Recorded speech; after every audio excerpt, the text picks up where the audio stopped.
సత్యసాయి జిల్లా చెన్నెగుత్తుల మండలం చెన్నెగుత్తుల గ్రామంలో ఉన్నాం. ప్రస్తుతం మనతో ఉన్నారు రైతు ఓబు గారు ప్రేమనాథ్ రెడ్డి గారు.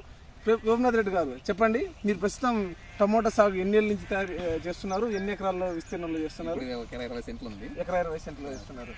ఎన్ని ఎకరాలు విస్తీర్ణం? ఎన్ని ఎకరాలు? ఎకరా 20 సెంట్ల. ఎకరా 20 సెంట్లు. గత ఎన్ని సంవత్సరాలు మీరు? 6 సంవత్సరాలు పంట పెడుతున్నారు. ప్రతి సంవత్సరం ఎకరా పెడతారా, ఇంకా ఎక్కువ పెడతారా? ఎక్కువ పెడతాం. ఇప్పుడు మాత్రం ఇది ఎకరా 20 సెంట్లు మాత్రం పెడుతున్నారు.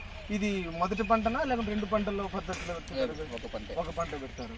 అంటే ఈ సంవత్సరంలో మొదటి ఇదే పెట్టుకున్నారు. అండ్ ఇంత ముందు ఇంకొక చోట ఉండదు, అయిపోయిన తర్వాత అయిపోయింది. ఇది ఎన్ని మొక్క పట్టిందండి? 11,000.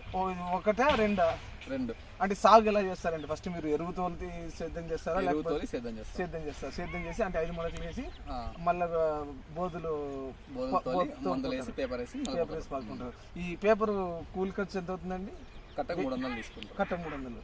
మీరు మల్చింగ్ షీట్ ఎన్ని అంటే మైక్రాన్స్ అనేది క్వాలిటీని బట్టి తెచ్చుకుంటారు. ఓకే. ఎకరాకి ఎన్ని మొక్కలు పడతాయండి?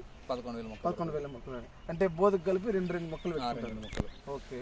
ఎంత దిగుబడి రావచ్చు మీ ఎక్స్పెక్టేషన్? బాగా వేస్తే ఎకరాకు 3,000 బాక్సులు. 3,000 బాక్సులు వస్తాయి. ధర ఎంత మాత్రం పలుకుతుందా మీరు కోరుకుంటే? ఇప్పుడైతే తక్కువ 150 ఉంది, 200 అది పైన చాలు. అది వచ్చినా గిట్టుబడి అవుతుంది అంటారు. మీరు ఎరువులు యాజమాన్యం ఎలా చేస్తారు? అంటే దున్నక ముందు ఎలా వేస్తారు? పూత కోసం అంటే మందులు ఎలా కొట్టుకుంటా ఉంటారు? అంటే డైలీ ముందు పోతుంది అనమాట, పెరగడానికి, ఫ్లవరింగ్ కి, సైజ్ కి, అంటే స్టేజ్ బట్టి అంటే తర్వాత పైన స్ప్రేయింగ్ చేయడం బట్టి. ఇవి కాకుండా ఎరువు అంటే పశువుల పేడ ఎరువు వేస్తారా? స్టార్టింగ్ లో వేస్తారు అంతే. మధ్యలో గ్రోమోర్ గానీ అంటే లోపల వేసేస్తాను అనమాట. ఎట్లుందా?